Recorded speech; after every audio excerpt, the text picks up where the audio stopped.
ನಮಸ್ತೆ ಫ್ರೆಂಡ್ಸ್, ಸವಿಪಾಕ ಶಾಲೆ ಚಾನಲ್ಗೆ ತಮಗೆಲ್ಲರಿಗೂ ಸ್ವಾಗತ. ನಾನಿವತ್ತು ಕೆಸುವಿನ ದಂಟಿನ ಸಾಂಬಾರು ರೆಸಿಪಿನ ಮಾಡಿ ತೋರಿಸ್ತಾ ಇದ್ದೀನಿ. ಕೆಸುವಿನ ದಂಟಿನ ಸಾಂಬಾರನ್ನ ಯಾವ ರೀತಿ ಮಾಡೋದಂತ ನೋಡ್ಕೊಂಬರೋಣ ಬನ್ನಿ. ನೋಡಿ, ನಾನಿಲ್ಲಿ ಇಷ್ಟು ಕೆಸುವಿನ ದಂಟನ್ನ ತೊಗೊಂಡಿದ್ದೀನಿ. ಅದನ್ನು ನೋಡಿ, ಈ ರೀತಿಯಾಗಿ ಎಲ್ಲ ದಾರಗಳೆಲ್ಲ ತೆಗಿಬೇಕು. ಈಸಿಯಾಗಿ ಬರುತ್ತೆ ದಾರಗಳೆಲ್ಲ ಈ ಥರ ತೆಗಿಯೋದಕ್ಕೆ. ನಾವು ಕೆಸುವಿನ ಎಲೆ ಏನು ತೊಗೊಳ್ತೀವಲ್ಲ, ಅದರಲ್ಲಿ ಈ ದಂಟುಗಳೆಲ್ಲ ಇರುತ್ತೆ. ಇದರಲ್ಲಿ ಕೆಂಪು ದಂಟು ಇರುತ್ತೆ, ಮತ್ತು ಹಸಿರು ಕಲರೆಲ್ಲ ಇರೋ ದಂಟು ಇರುತ್ತೆ. ಬಿಳಿ ದಂಟು ಅಂತಾರೆ. ನಾನಿಲ್ಲಿ ಕೆಂಪು ದಂಟು ತೊಗೊಂಡಿದ್ದೀನಿ. ಕೆಂಪು ದಂಟೆ ಒಳ್ಳೆಯ ದಂಟು ಅದು. ಅದರಲ್ಲೂ ತುಂಬ ಥರದ ಕೆಸಗಳೆಲ್ಲ ಇರುತ್ತೆ. ಆದರೆ ಎಲ್ಲ ಕೆಸನೂ ಸಾಂಬಾರು ಮಾಡೋಕ್ಕಾಗಲಿ ಪಲ್ಯ ಮಾಡೋಕ್ಕಾಗಲಿ ಚೆನ್ನಾಗಿರೋದಿಲ್ಲ. ಇವಾಗ ನಾವು ಏನು ಕೆಂಪು ದಂಟು ತೆಗಿತಾ ಇದ್ದೀವಲ್ಲ, ಅದು ಚೆನ್ನಾಗಿರುತ್ತೆ. ಇದರಲ್ಲಿ ನೋಡಿ, ಇನ್ನೊಂದು ಕಲರಲ್ಲಿ ತೋರಿಸ್ತಾ ಇದ್ದೀನಿ. ಇದು ಹಸಿರಾಗಿರುತ್ತೆ, ಬಿಳಿ ದಂಟು ಅಂತಾರೆ ಇದಕ್ಕೆ. ಇದು ಒಂದು ಸ್ವಲ್ಪ ಪಲ್ಯ ಸಾರು ಮಾಡಿದರೆ ಬಾಯಿ ಕಟ್ತಾ ಇರುತ್ತೆ, ಮತ್ತು ಕೈನೂ ಅಷ್ಟೇ, ಕೈ ಕಡಿತದೆ. ಇವಾಗ ನೋಡಿ, ನಾನು ಇದನ್ನು ಹೆಚ್ಚು ತೋರಿಸ್ತಾ ಇದ್ದೀನಿ. ಈ ಥರ ಕಟ್ ಮಾಡ್ಕೊತಾ ಇದ್ದೀನಿ. ಇದು ಕಟ್ ಮಾಡೋತ್ತಿಗೂ ಅಷ್ಟೇ ಕೈ ಒಂದು ಸ್ವಲ್ಪ ಕಟ್ತಾ ಬರುತ್ತೆ. ಅದಕ್ಕೆ ಒಂದು ಸ್ವಲ್ಪ ಕೊಬ್ಬರಿ ಎಣ್ಣೆ ಹಚ್ಕೊಬೇಕು. ಇಲ್ಲ ಅಂತ ಹೇಳಿದ್ರೆ ಹುಣಸೆ ಹಣ್ಣು ಒಂದು ಸ್ವಲ್ಪ ಗಿಮ್ಚ್ಕೊಂಡು ಕೈನ ಸೋರ್ಕೊಬೇಕು. ಗ್ಯಾಸ್ ಮೇಲೆ ಒಂದು ಮಣ್ಣಿನ ಪಾತ್ರನ ಇಟ್ಕೊಂಡಿದ್ದೀನಿ. ಅದಕ್ಕೆ ನಾವು ಏನು ಕೆಸದ ದಂಟು ಕಟ್ ಮಾಡಿ ಇಟ್ಕೊಂಡಿದ್ನಲ್ಲ, ಅದನ್ನೆಲ್ಲ ತೊಳ್ಕೊಂಡು ಹಾಕ್ಕೊಂಡಿದ್ದೀನಿ. ಅದಕ್ಕೆ ಒಂದು ಗ್ಲಾಸ್ ಆಗೋಷ್ಟು ನೀರು ಹಾಕ್ಕೊಂಡು ಮುಚ್ಚಿಡ್ತಾ ಇದ್ದೀನಿ. ಈಗ ಮತ್ತೆ ಓಪನ್ ಮಾಡಿ ಅದಕ್ಕೆ ಕಲ್ಲುಪ್ಪು ಹಾಕ್ಕೊಳ್ತಾ ಇದ್ದೀನಿ. ಇವಾಗ ಇದಕ್ಕೆ ಒಂದು ಸ್ವಲ್ಪ ಬೆಲ್ಲದ ಪುಡಿನ ಹಾಕ್ಕೊಳ್ತಾ ಇದ್ದೀನಿ, ಮತ್ತು ಹುಣಸೆಹಣ್ಣು ರಸನ ಹಾಕ್ಕೊಂಡು ಚೆನ್ನಾಗಿ ಇದನ್ನು ಕಲಸಿ ಮಿಕ್ಸ್ ಮಾಡಿಕೊಂಡು ಮತ್ತು ಮುಚ್ಚಳ ಮುಚ್ಚಿ ಒಂದು 10 ನಿಮಿಷ ತನಕ ಬೇಯಿಸ್ಕೊಳ್ಬೇಕು. ಇದು ಭಾಳ ಹೊತ್ತು ತನಕ ಬೇಯಿಸ್ಕೊಳ್ಳೋದು ಬೇಕಾಗಿಲ್ಲ.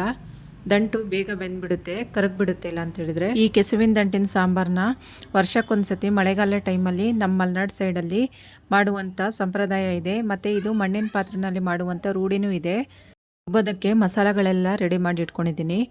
ನಾನು ಮಸಾಲೆ ಎಲ್ಲ ಹಸಿದಾಗಿ ಹಾಕ್ಕೊಳ್ತಾ ಇದ್ದೀನಿ, ಹುರ್ಕೊಳ್ತಾ ಇಲ್ಲ. ಹುರ್ಕೊಳ್ಳೋದಾದರೆ ಒಂದು ಸ್ವಲ್ಪ ಬೆಚ್ಚಗೆ ಮಾಡಿಕೊಂಡ್ರೆ ಸಾಕಾಗುತ್ತೆ, ಜಾಸ್ತಿ ಹುರ್ಕೊಳ್ಳೋದೇನು ಬೇಕಾಗಿಲ್ಲ.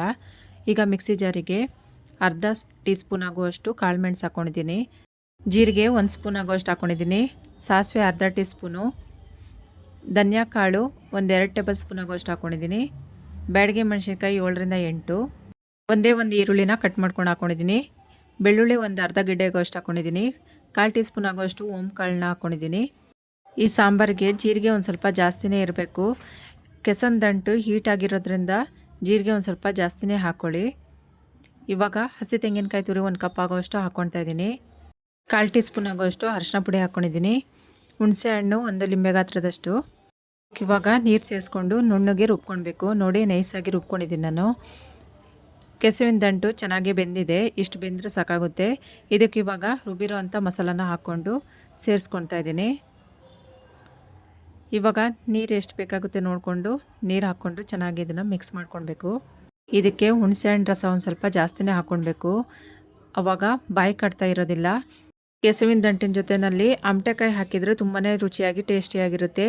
ಆವಾಗ ಹುಣಸೆಹಣ್ಣು ಜಾಸ್ತಿ ಹಾಕಬೇಕಂತ ಏನಿರೋದಿಲ್ಲ. ಇವಾಗ ಮಸಾಲೆ ಎಲ್ಲ ಹಾಕಿದ್ರ ಮೇಲೆ ಉಪ್ಪು ಇದಕ್ಕೆ ಹಾಕ್ಕೊಳ್ತಾ ಇದ್ದೀನಿ, ರುಚಿಗೆ ಬೇಕಾದಷ್ಟು. ಸಾರು ಇವಾಗ ಚೆನ್ನಾಗಿ ಕುದೀತಾ ಇದೆ. ಇದಕ್ಕೊಂದು ಒಗ್ಗರಣೆನ ಹಾಕ್ಕೊಳ್ತಾ ಇದ್ದೀನಿ.